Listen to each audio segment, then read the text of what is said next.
ये है पांडु हवालदार। पांडु बहुत ही लालची था।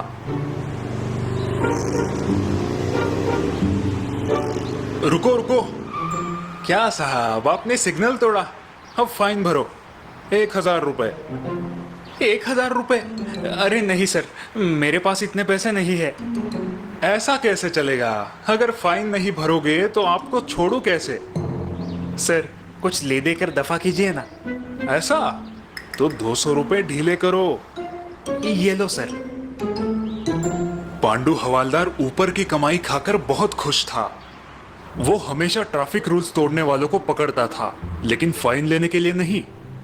क्या साहब, इतनी बड़ी गाड़ी है और सिर्फ 100 रुपए? कम से कम 200 तो दो। उसका एक ही मकसद था कि उसकी ऊपर की कमाई चलती रहे। समय के साथ साथ ऊपर की कमाई के साथ पांडु का पेट भी बढ़ने लगा। अब वो सिग्नल तोड़ने वालों के पीछे भाग नहीं सकता था, पर फिर भी उसे बकरे मिल ही जाते थे। देवा रे देवा, अपनी ऐसी ही कृपा बना कर रख मुझ पर।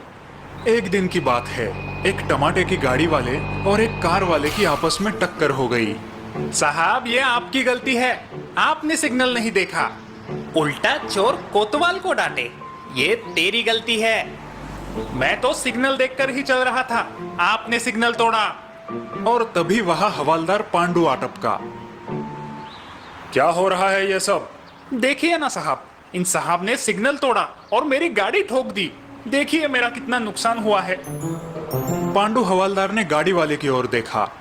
साहब, 1 मिनट इधर आइए ना। गाड़ी वाला हवालदार को कोने में ले गया। साहब, मामला रफा दफा कर दीजिए। गाड़ी वाले ने पांडु की जेब में एक 500 का नोट डाल दिया।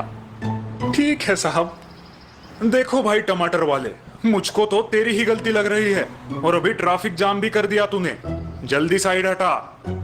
लगता है गाड़ी वाले से रिश्वत ली है इसने। भगवान करे उस गाड़ी वाले का और इस रिश्वतखोर हवालदार का बुरा हो, कीड़े लगे दोनों को। टमाटर वाला कोसते कोसते वहां से चला गया, लेकिन पांडु तो मुस्कुरा रहा था। अगले दिन पांडु रोज की तरह अपने सिग्नल पर खड़ा था। तभी एक गाड़ी ने सिग्नल तोड़ा। रुको रुको सर, आपने ऑरेंज होने के बाद गाड़ी चालू की, अब आपको फाइन भरना पड़ेगा। फाइन कितना है? 1000 रुपए। 1000? लेकिन दूसरे सिग्नल्स पे तो 500 रुपए है। क्या सर, कौन से जमाने में जी रहे हैं आप? पता नहीं फाइन बढ़ गया है। ठीक है। उस आदमी ने अपनी जेब से 1000 रुपए निकाले। वैसे हम सेटलमेंट भी कर सकते हैं। कैसा सेटलमेंट? बख्शीश का। आप मुझे 200 रुपए बख्शिश दे दो और आपके 800 रुपए बच जाएंगे। ऐसा क्या? सर सोच लीजिए, 200 परवड़ेगा या 1000? वो गाड़ी वाला गाड़ी से नीचे उतरा। वो मुस्कुराते हुए पांडु के पास आया और उसने पांडु को जोर से तमाचा मारा। सेटलमेंट करेगा? मुझसे सेटलमेंट करेगा? सेटलमेंट करने के लिए तेरी ये नौकरी ही नहीं बचेगी, समझा? अभी इसी वक्त तुम्हें सस्पेंड किया जाता है। मैं इस एरिया का नया कमिश्नर हूँ। सर सर सर मेरी बात सुनिए सर। वो आदमी गाड़ी में बैठकर चला गया और लालची पांडु की तो भरे सिग्नल पर इज्जत निकल गई।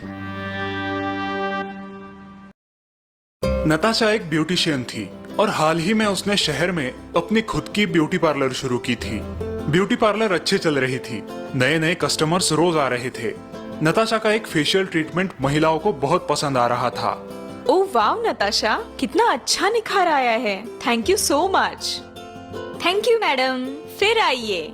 यस ऑफ कोर्स, अब तो मैं हमेशा यही आऊंगी और मेरी फ्रेंड्स को भी तुम्हारे पार्लर के बारे में बताऊंगी। और इस प्रकार नताशा का बिजनेस अच्छा चलने लगा। उसका गोल्ड फेशियल महिलाओं का बहुत ही ज्यादा फेवरेट था। ज्यादा फायदे के लिए नताशा ने कुछ ही दिनों में इस फेशियल ट्रीटमेंट का रेट बढ़ा दिया। नताशा, पिछले महीने तो सिर्फ 300 रुपए चार्जेस थे, अब एकदम से तुमने 500 कर दिए।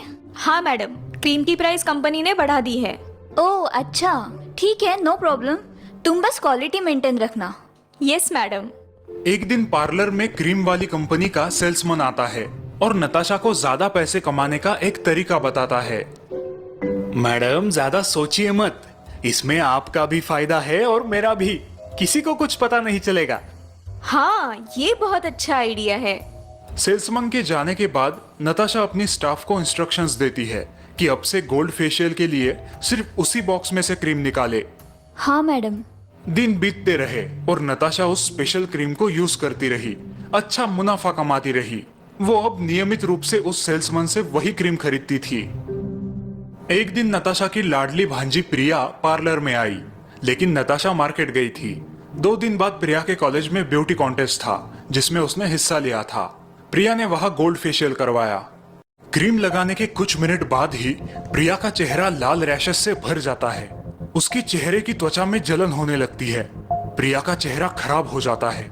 रो रो के वो बेहाल हो जाती है। वो फोन करके अपनी मम्मी को बुलाती है। कुछ घंटे बाद उसकी मम्मी माधुरी पार्लर में पहुंच जाती है। मम्मी मम्मी देखो ना मेरे चेहरे का क्या हाल हुआ है। ये क्या हो गया? सब यहाँ की फेशियल की वजह से। अब मैं ब्यूटी कॉन्टेस्ट में कैसे जाऊँ? हाँ बेटा, फिक्र मत करो, सब ठीक हो जाएगा। कौन सी क्रीम यूज की थी तुमने फेशियल के लिए? ये मैडम, हमें नताशा मैडम ने फेशियल के लिए इसी बॉक्स में से क्रीम लेने के लिए कहा है। जरा मैं भी तो देखो कौन सी क्रीम है।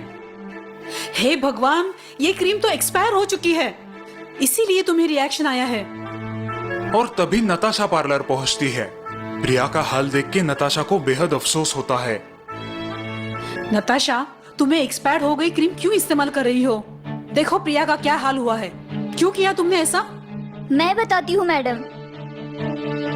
लेकिन इससे कुछ होगा तो नहीं ना? अरे कुछ नहीं होता मैडम, एक्सपायरी के 1-2 महीने बाद भी आप इसे बिंदास यूज कर सकती हो। अच्छा, मतलब आधे दाम में तुम्हें ये क्रीम मिल रही है, लेकिन उसकी एक्सपायरी चेक करना तुम्हारा कर्तव्य है ना?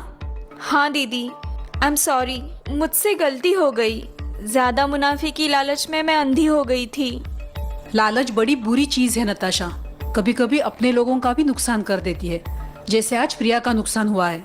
माधुरी रोती हुई प्रिया का चेहरा स्कार्फ से ढकती है और चली जाती है। नताशा अपसेट है, उसे अपनी गलती का एहसास हुआ है। दीदी की जगह आज कोई दूसरी औरत होती तो शायद मुझे जेल जाना पड़ता।